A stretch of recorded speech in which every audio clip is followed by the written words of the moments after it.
But it was definitely a different kind of process for me because I'm very filmmaker driven. So I'm used to just working with the filmmaker, and here there's a studio, there's producers, and everybody was in a different place.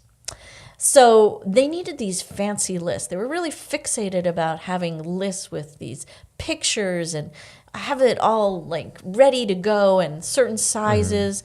And I was used to, at that point, I was still making lists the old-fashioned way where they were Word documents with names. And sometimes I put a link next to it. But suddenly it became imperative that nobody could remember what Nick Cage looked like unless you had the picture there somehow. I think it's a good visual aid for everybody. And it was really nice to probably People don't read. They don't want to read. And then to go into their meetings, it's really nice to have this document, even if you've seen, all these people's faces, to have them again in front of them.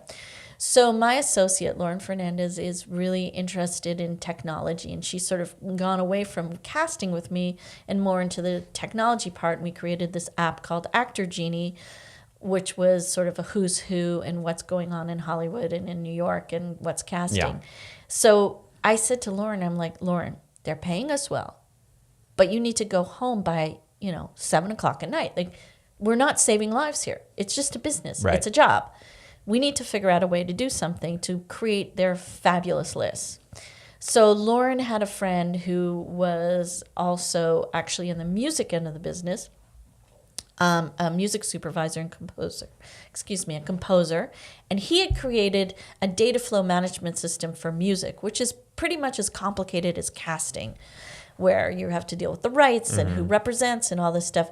And I was like, she's like, well, maybe Lee can create something for us with casting. I'm like, get him over here. Okay. He comes over, and like within a week or 2 weeks, we have used his system, which was based on FileMaker Pro, and created a new casting system, which was cloud-based, that allowed us all to be sharing the same document at the same time and create these absolutely stellar PDFs, which had documents like, director liked him, producer's not sure, or whatever we wanted to put on it, and we could customize it and send it to the studio or send a different one to the director.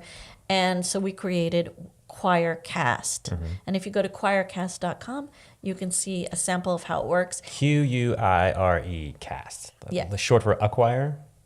No, I think it came from qwire, and I don't know. Okay, it came out of, because there's Acquire Music, there's qwireCast. Okay, yeah, so it's not to find people to come and sing at your church. No, okay. It's qwire. Okay. So basically what that has done, and we've got this now with almost every major studio, which they love it because it's like creating their own personal databases. They love it. When did you start this? About a year ago. Okay.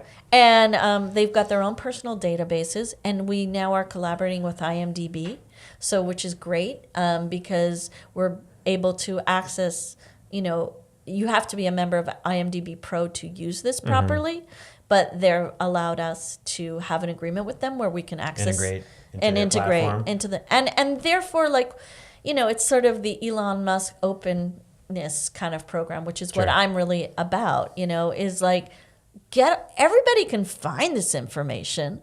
Why do we have to make them Google 3 times to have the picture, have the credits, have the birth date, have the whatever you want, when you can do it all in one place? Sure. You're the Hyperloop of casting. Exactly. I like that. The Hyperloop of casting. But it's true. I mean, I love that open source is such a great concept.